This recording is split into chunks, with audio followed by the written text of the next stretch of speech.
Thank you so much for coming for She Forum Africa. We hope that everybody will leave here with, maybe if you don't learn something new, you would relearn what you have already known, but from a different perspective. The empowerment of women is not only a legal necessity, it is also a key to development. There cannot be democracy, transparency, good governance without genuine participation of women. The moment a woman would actually realize the substance she's made up of, that would be a huge stepping stone for her. I want us to all sit and think. We're looking at stereotypes, we're looking at culture, we're looking at health. And I will put it out there and ask you, are women the victims or the perpetrators of this?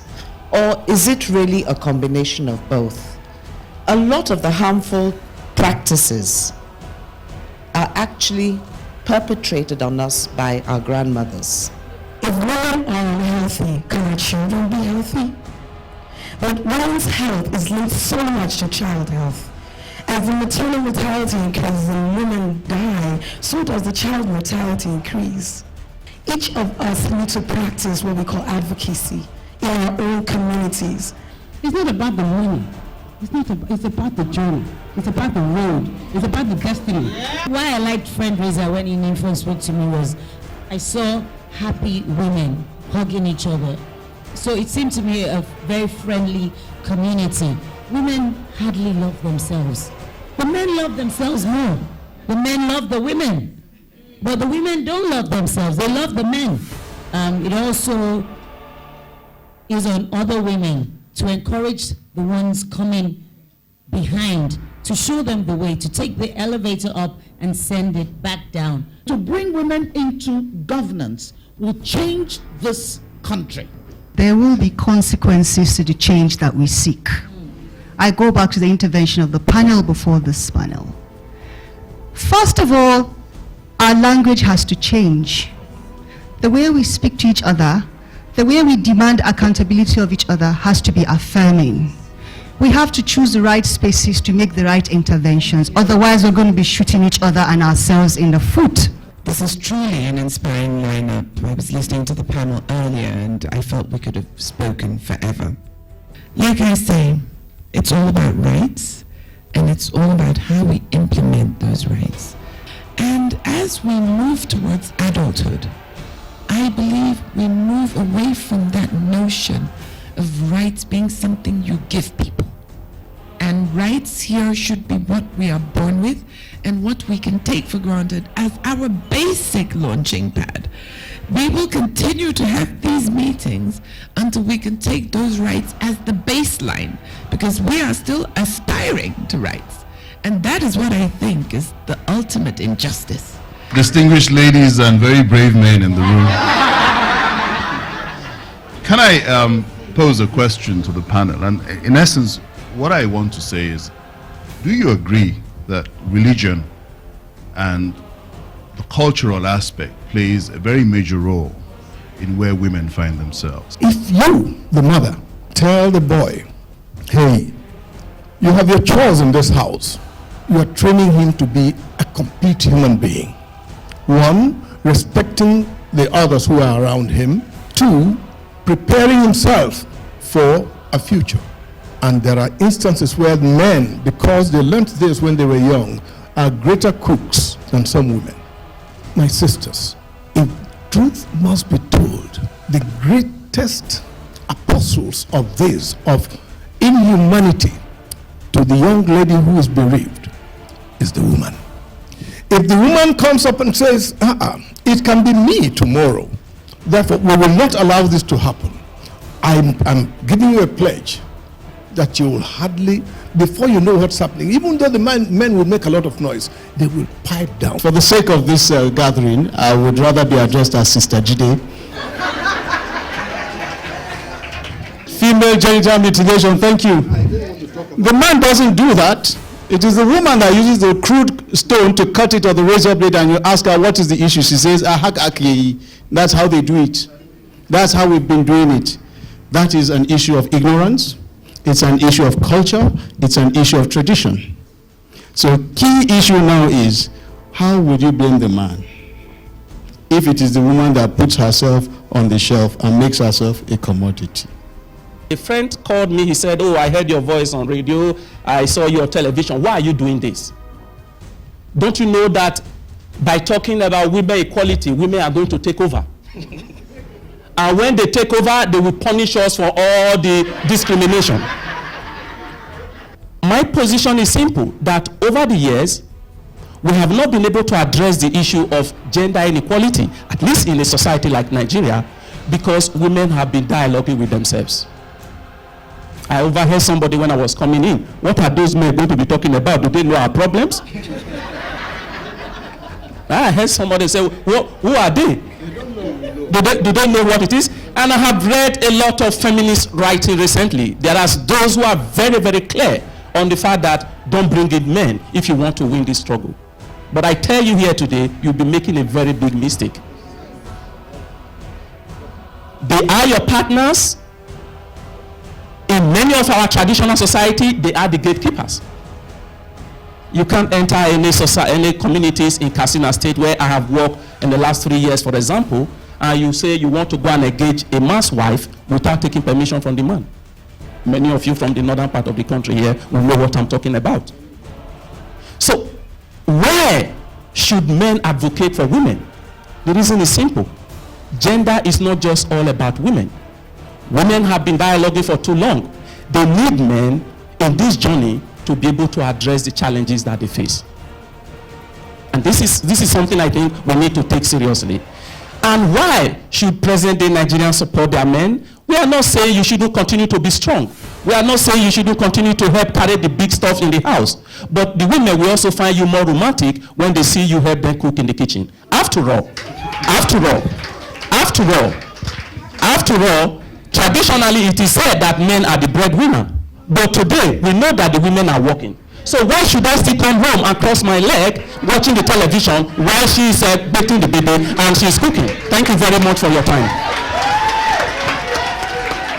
The best things in life are not the things you see. Women make the wrong choices. There is no way on earth, and I stand to be on that. I want someone to prove me wrong, that a woman will not know that a man will become a wife beater. It's not just possible. Because it will have been done in the process of courtship.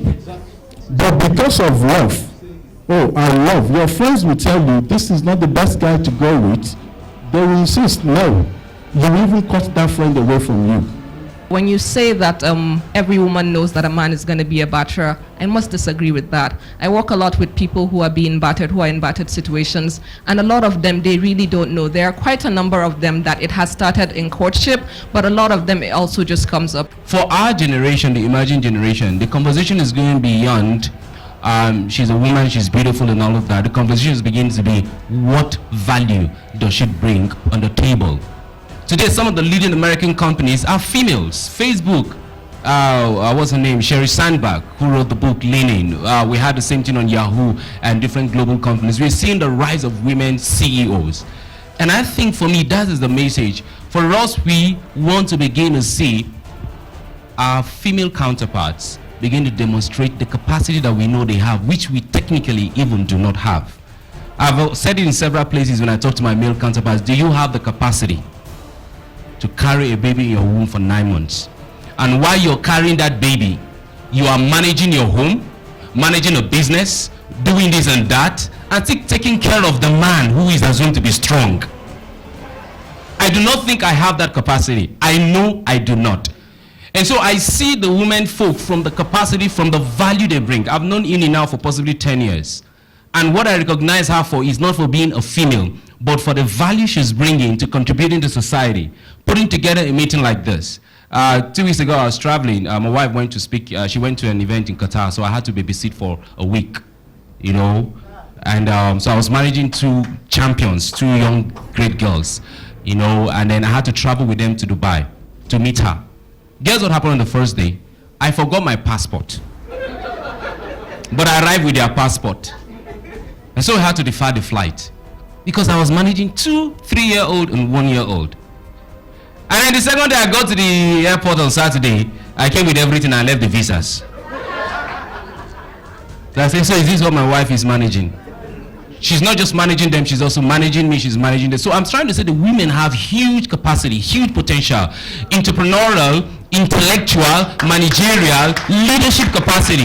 They lead the home. It is because the woman leads the home that the man rises in the morning with confidence to step out. That is a new narrative that our generation is looking up to. And so I suggest that as mothers here, when we go back home, my wife and I have an agreement. We don't say our daughter is beautiful. We say she's intelligent. We say she's special. We don't want her to grow with a sense of I am beautiful. We are helping her grow with a sense of I am intelligent. I have capacity. I can add value. And I think that our mothers need to begin to push that message home. Please do not raise girls that are waiting to be married. We want you to raise girls that even by the time they are in campus, they are running a company. So that when a guy comes around, it is with a whole new perspective and value. Everybody gets a sense of identity or affirmation from their fathers. We women need to hear the voices of our fathers at a very young age. We need to hear the voices of our brothers cheering us along. And we need to hear the voices of our husbands in support. I appeal to you men on the panel, please share your enlightenment with other men out there. Because it's very lonely.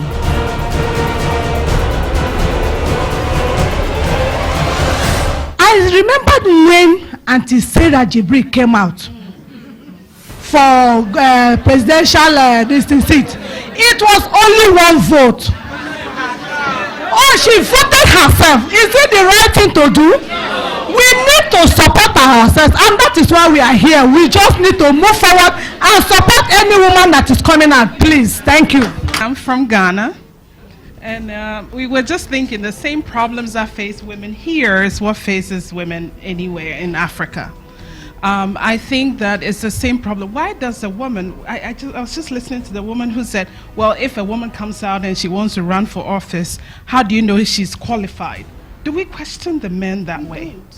If the man comes and he has the money, has the finesse, oh, he's good. But if the woman comes, you have to qualify. And it's the women that ask the question. Let's just take them there, because most of the men go there and do nothing. So what's the worst that she could do? I think the problems are the same whether in Ghana, Rwanda. And I like what the guy said. In Rwanda, they killed all the men. That's why they were. Thank you. How do you manage? How do you cope? But that question never comes up for the men. I've never seen that question. So, how do you manage your wife and your children? The fact that you travel all over the world. I don't know whether that's the question we should keep on asking women. We can multitask, we can do it. We need to build up our children with the right stereotypes, because some of the stereotypes we have now are the limiting factors for women. Now, someone posed the question to me earlier today, and it was quite thought-provoking, because for a while I kept thinking about it. And she said, why is it that a woman has to risk almost everything to be a successful entrepreneur? A lot of these things, if we start from the foundation, there's something that says, if the foundation be shaky, what can the righteous do? Okay, let's apply it to us. If the foundation be shaky, what can the women do? What can the people do? Okay? I believe that for us, no matter what it is, we just have to go back and look. There are little things that are going on around us. Our children, I had to talk with my son the other day, about using social media responsibly.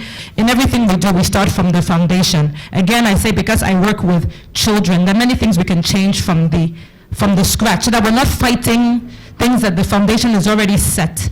Okay, with men, with the issues we've talked about, everything we've raised, we should be able to start from the foundation. A lot of things, I keep saying, I'm not raising my sons to be a liability for anybody.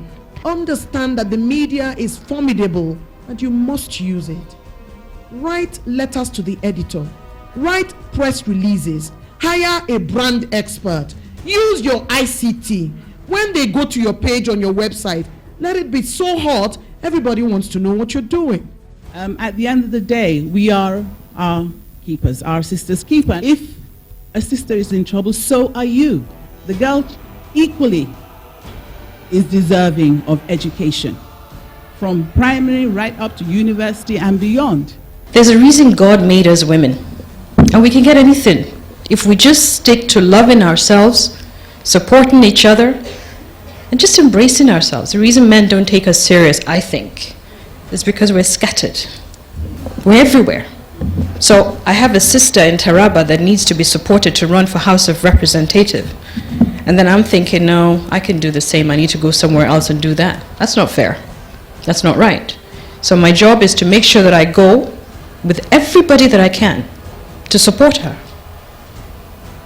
That is feminism. I think we should learn to rally each other, and INI has done just that.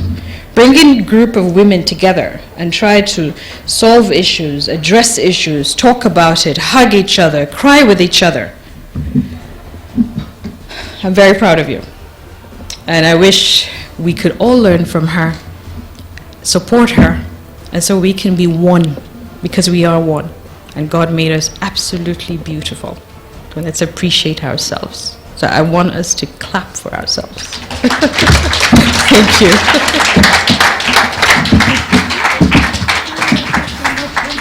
Man, I work on radio, but your voice is from God. My goodness. I thought I had a voice, but nah. Now you are my role model, man. Finally, let me just sing this song very quickly. I am woman, hear me roar, in numbers too big to ignore. And I know too much to go back and pretend. 'Cause I've heard it all before, and I've been down there on the floor. But no one's gonna keep me down again.